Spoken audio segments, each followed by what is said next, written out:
अस्सलाम वालेकुम। Last diary में सभिनी दोस्तनि खे भलकार कयूं। अॼु वरी साॻे टॉपिक खे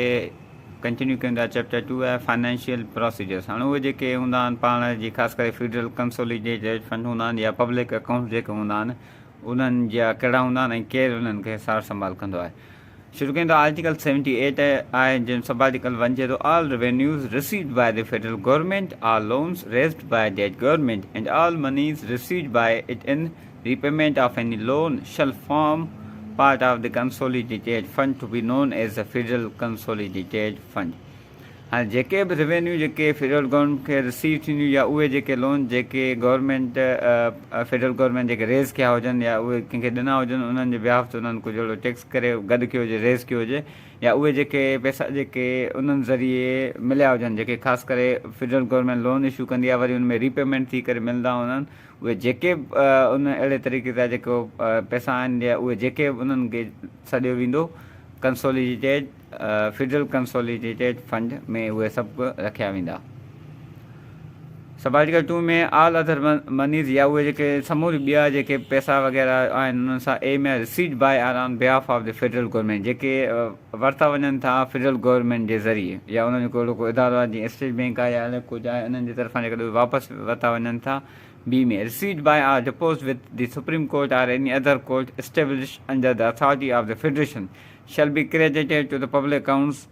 ऑफ द फेडरेशन या उहे जेके वरिता वञनि था या डिपोज़िट कराया वञनि था उहे सुप्रीम कोर्ट में या अहिड़े कंहिं कोर्ट में जेके एस्टेब्लिश कई वई हुजनि फेडरेशन जेका फेडरल जे तरफ़ां उहे उनमें जेको क्रेडिटेड कया वेंदा त उन्हनि खे पाण चवंदासीं public accounts of the federation. उनखां बाद में आहे custody agency of the federal consolidated fund and the public account. हाणे उन्हनि जी जेका कस्टडी सार संभाल कंहिं वटि हूंदी आहे आर्टिकल 79 चए थो the custody of the federal consolidated fund, the payment of the money into that fund, the withdrawal of money therefrom, the custody of other monies received by or on the behalf of the federal government, their payment into and withdraw from the public account of the federation, and all matters connected with are ancillary to the matters aforesaid shall be regulated by the Act of Majlis-e-Shoora Parliament or until provision in that behalf so as made by rules made by the President। हाँ जेको article 79 में जेको उहे जेका federal consolidated fund आहिनि या उहे जेके पेमेंट उनमें जेकॾहिं वधी वञे थी या विसरा कई थी वञे उन्हनि मां कुझु अहिड़े पेमेंट उहे जेके बि कस्टडी जेकी हूंदी फेडरल गवर्नमेंट जे हूंदी या उनजे बिहाफ ते हूंदी या जेकॾहिं अहिड़ो को उन्हनि जे जेकॾहिं वरी जेकॾहिं पब्लिक अकाउंट आहिनि त उन्हनि में बि जेकॾहिं पैसा विधा था वञनि या विसरा कराया था वञनि त उहा बि जेका कस्टडी हूंदी उहा बि पार्लियामेंट में जेका हूंदी फेडरल गवर्नमेंट जी जेका एक्ट ऑफ पार्लियामेंट ऐं सम्झो वेंदो उनखे या अहिड़ा के ॿिया रूल्स जेके सदर पाकिस्तान ॿुधायल हुजनि जेकॾहिं मजलिस-ए-शूरा में न थियल हुजे त। एनुअल बजट स्टेटमेंट जेका सालाना बजट जेका पेश कंदी आहे फेडरल गवर्नमेंट जा अहिड़ी का प्रोविशनल पर हिते ॻाल्हि थी हले फेडरल जी जेका जून जुलाई में थींदी आहे। आर्टिकल 80 आहे जो सब आर्टिकल 1 आहे द फेडरल गवर्नमेंट शल इन respect of every financial year cause to be laid before the National Assembly a statement of the estimated receipt and expenditure of the federal government for that year in this part referred to as the annual budget statement। Article 80 सब article 1 चए थो जेका federal government हूंदी उहा जेका financial जेका उन जेका साल जी हूंदी उहा हिकिड़ी रिसिप्ट जेका नेशनल असेंबली में जेका पंहिंजी स्टेटमेंट जमा कराईंदी जंहिंखे तसवुरु कयो वेंदो उहा annual budget statement. Sub article 2 में the annual budget statement shall show separately जेका मुख़्तलिफ़ ॿुधाई वेंदी नंबर ए में the sums required to meet expenditure described by the constitution as expenditure charge upon the federal consolidated fund या उहे जेके हिसाब किताब जंहिंमें उहो ॿुधायो वेंदो जेके आइन में त जेके ॿुधायल हुया त उहे जेके उन मां वरिता वेंदा जंहिं अकाउंट मां उहो हूंदो federal consolidated fund. Number B the sums required to meet other expenditure proposed to made from the federal consolidated fund and shall distinguish expenditure on revenue account from other expenditure या उहे जेके बि उनमें record हूंदा जेके बि revenue collect कया federal government उहे फेडरल कंसोलिडेटेड फंड में वेंदा या उन्हनि खां हटी करे जेकॾहिं अहिड़ा के जेकॾहिं ॿिया अकाउंट आहिनि त उहे अलॻि तरीक़े सां उनमें ॿुधाया वेंदा। Expenditure charge upon federal consolidated fund में Article 81 आहे the following expenditure shall be expenditure charge upon the Federal Consolidated Fund. या उहे जेके उन मां जेके वरिता वेंदा expenditure Federal Consolidated Fund मां the number A में आहे the remuneration payable to the President and other expenditure relating to his office and the remuneration payable to या उहे जेका बि हूंदी सदर पाकिस्तान जी जेका हूंदी फीस वग़ैरह पेमेंट वग़ैरह जेका सैलरी वग़ैरह जेका हूंदी या उन सां ऑफिस सां रिलेटेड को बि ख़र्चो पाणी जेकॾहिं उन सां सिस्टम मुंहिंजी सिक्योरिटी में कुझु अचे थो त उहो बि जेको हूंदो फेडरल कंसोलिडेटेड फंड मां वरितो वेंदो आई में द जजिस of the supreme court and the Islamabad high court जेके जजिस ऑफ द सुप्रीम कोर्ट जा ऑनरेबल आहिनि उन्हनि जी बि जेका सैलरी वग़ैरह उन सां गॾु जेको बि ख़र्चु हूंदो उहो बि इन फेडरल मां वरितो वेंदो कंसोलिडेटेड फंड मां या इस्लामाबाद हाई कोर्ट जो उनजो बि इन मां ई वरितो वेंदो न सेकेंड में द चीफ इलेक्शन कमिश्नर हाणे जेका चीफ इलेक्शन कमिश्नर जेका उनजी ऑफिस आहे उन सैलरी वग़ैरह जेके बि हूंदो उहो बि इन फंड मां वरिती वेंदियूं नंबर 3 में द चेयरमैन ऐं द डिप्टी चेयरमैन उहो जेको चेयरमैन हूंदो या डिप्टी चेयरमैन हूंदो जेके सेनेट जा उन्हनि जी बि मां वरिती वेंदी इवन स्पीकर या डिप्टी स्पीकर या जेके हूंदा नेशनल असेंबली उनजी जेके ऑडिटर जनरल जी हूंदा उन्हनि जी बि इन्हनि मां फेडरल कंसोल वरिती वेंदी या B the administrative expenses including the remuneration payable to the officers and staff of the supreme court the Islamabad high court the Department of the Auditor General, the Office of the Chief Election Commissioner and of the Election Commission and the Secretaries of the Senate and National Assembly. B में जेको ॿुधायो आहे उहो जेको administrative जेका हुनखे हलाए थी इंक्लूड जेके हुन में हूंदा जेके ऑफिसर्स हूंदा आहिनि या स्टाफ हूंदो आहे सुप्रीम कोर्ट जो जे इस्लामाबाद हाई कोर्ट जा उहे हिकिड़ो डिपार्टमेंट जेके हूंदा आहिनि ऑडिटर जनरल जा उनमें जेके मुलाज़िम कमु कनि था जेके ऑफिसर लेवल जा हुजनि या उहा जेके चीफ इलेक्शन कमिश्नर जी ऑफिस हुजे या इलेक्शन कमीशन हुजे या उन जा जेके सेक्रेटरी हूंदा सेनेट जा नेशनल असेंबली हुआ त उन्हनि खे बि जेका पेमेंट वग़ैरह ॾिनी वेंदी इहा बि फेडरल कंसोलिडेटेड फंड मां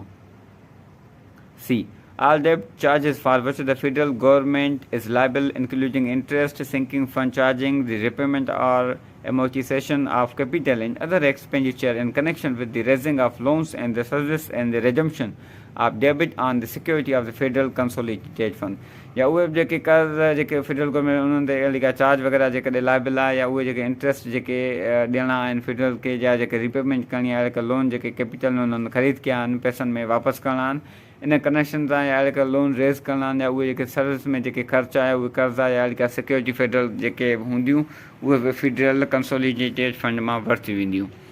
D. May any sums required to satisfy any judgment, decree or reward against Pakistan by any court or tribunal. या अहिड़ा के जेके बि हिसाब किताब या जेके ॿाहिरीं के कोर्ट जे तरफ़ां जेके जजमेंट आयल हुजे या अहिड़ी का डिक्री या को पाकिस्तान ते फाइन वग़ैरह अहवाल जेको पास थियल कंहिं बि कोर्ट जे के ट्राइब्यूनल तरफ़ां त उहो बि जेको पेमेंट करणी हूंदी उहा बि तव्हां फेडरल कंसोलिडेटेड फंड मां ॾिनी वेंदी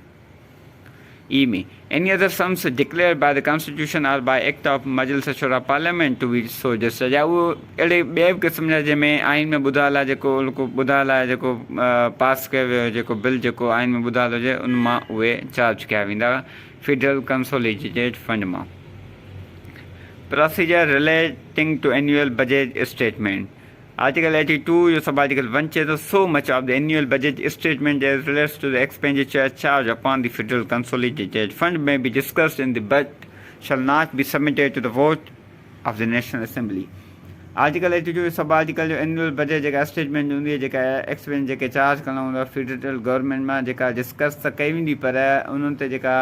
सबमिट इन बिहाफ ते न कई वेंदी जेको उनजो वोट हूंदो उहो जेको नेशनल असेंबली में जेको उनजे बिहाफ ते जेको कयो वेंदो Number 2 में the so much of the annual budget statement as relates to the other expenditure shall be submitted to the National Assembly in the form of demands for grants and the Assembly shall have power to assent or to refuse to assent to any demand or assent to any demand subject to the rejection of the amount specified therein. हाल में जेका ॻाल्हि कए त उहा जेका annual budget statement जेकॾहिं अहिड़ी को ख़र्चो वग़ैरह नेशनल असेंबली में आंदा वेंदा जेकॾहिं उन्हनि खे अहिड़ी का ग्रांट ॾियणी आहे या असेंबली खे उहो इख़्तियार आहे त उन ते राज़ीनामो हा करे उहो बिल पास करे सघंदी आहे इन ते इनकार करे सघे थी जीअं उन में वन में ॿुधायल हो त अहिड़ो जेको बिल आंदो वञे थो त उन बिल खे आणण लाइ उन ते जेका हूंदी वोटिंग वग़ैरह न Provide data for a period of 10 years from commencing day or the holding of the second general election to the National Assembly, whichever occurs later, a demand shall be deemed to have been assented to without any rejection of the amount specified therein, unless by the votes of majority of the total membership of the Assembly it is refused to or assent to the subject to the rejection of the amount specified therein. या उहो जेको उन में वधीक ॿुधायो उहो जेको period जेको 10 साल हूंदो जॾहिं उहो जेको सेकेंड जेका जेसिताईं जनरल इलेक्शन न थी नेशनल असेंबली में उहो ज़ाहिर थिए थो त जेको अॻिते हली करे जेकॾहिं अहिड़ो को बिल सां रिलेटेड आहे त उहो जेको फ़िलहालु 10 सालनि ताईं ईंदो उनखे जॾहिं इहो आइन ठहियो त उन वक़्तु हूंदो बाक़ाया अॻिते हली करे उहो तसवर इहो कयो वेंदो जेका मेजॉरिटी हूंदी उहो डिसाइड कंदी त हिन बिल खे पास करिणो आहे या न आहे करिणो. Sabbatical 3 में no demand for a grant shall be made except on the recommendation of the federal. को बड़ी डिमांड उहा ग्रांट तेसिताईं न करिणी जेसिताईं फेडरल गवर्नमेंट उनमें कंसेंट वग़ैरह रिकमेंड नथी करे. Authentication of schedule of authorized expenditure. हाणे उहो जेको ऑथेंटिकेट पसंदि कयल हूंदो आहे जेके बाक़ाइदा एक्सपेंडिचर जेके हलाईंदा या इशू कंदा. आर्टिकल 83 जो sub article 1 the prime minister shall authenticate by signature as schedule specifying. हाणे जेको प्राइम मिनिस्टर हूंदो उहो पंहिंजी साइन वग़ैरह करे उहो शेड्यूल स्पेसिफाई करे. Number A the grants made or deem to have been made by the national assembly under article 82. जेका ग्रांट्स जेका ठाही वई हुजे या जेका सम्झी वञे त नेशनल असेंबली में वरिती वञे थी त उहा जेका हूंदी अंडर आर्टिकल 82 तहत. B में the several sums required to meet the expenditure charges upon the Federal Consolidated Fund but not exceeding in the case of any sum the sum shown in the statement previously laid before the National Assembly. या उहे जेके sums जेके रुकाइज आहिनि उन्हनि expenditure में जेके वरिता वञनि जेकॾहिं फेडरल कंसोलिडेट में फंड मां त उहे इन खां मथे न हूंदा जेके अहिड़े केस में जेके ॿुधाया विया हुजनि जेके नेशनल असेंबली में पहिरियों जेके ॿुधाया विया हुजनि एक्सपेंडिचर उहे ई वरिता वेंदा. इन खां हटी करे मथे न कढिया वेंदा आहिनि फंड मां. नंबर आर्टिकल सब आर्टिकल 2 में आहे The schedule so authenticated shall be laid before the National Assembly but shall not be open to discussion or vote thereon. उहो जेको शेड्यूल जेको ऑथेंटिकेट जेको ॾिनो वियो नेशनल असेंबली अॻियां त उन्हनि ते जेको ओपन डिस्कशन या वोट उन ते न कई वेंदी. सब आर्टिकल 3 में subject to the constitution no expenditure from the federal consolidated fund shall be deemed to the duly authorise unless it is specified in the schedule to so authenticated and such schedule is laid before the national assembly as required by clause 2. हाँ subject two जेको constitution में को बि expenditure जेको federal consolidate मां जेको आहे duly अथोराइज़ जेकॾहिं थियल आहे त उनखां हटी करे जेको शेड्यूल में ॿुधायल आहे त उनखां को बि उहो न वरितो वेंदो जेको नेशनल असेंबली जेको अॻियां न आंदो वियो हुजे. Supplementary and excess grants article 84 थो चए if in respect of any financial it is found. जेकॾहिं अहिड़ो को फाइनेंशियल सां जेकॾहिं कुझु अहिड़ी सिचुएशन थी वञे त पोइ छा करणु घुरिजे. नंबर ए में आहे the amount authorise to be expended for a particular service for the current financial year is insufficient or that a need has arisen for expenditure upon some new service not included in the annual budget statement for the year.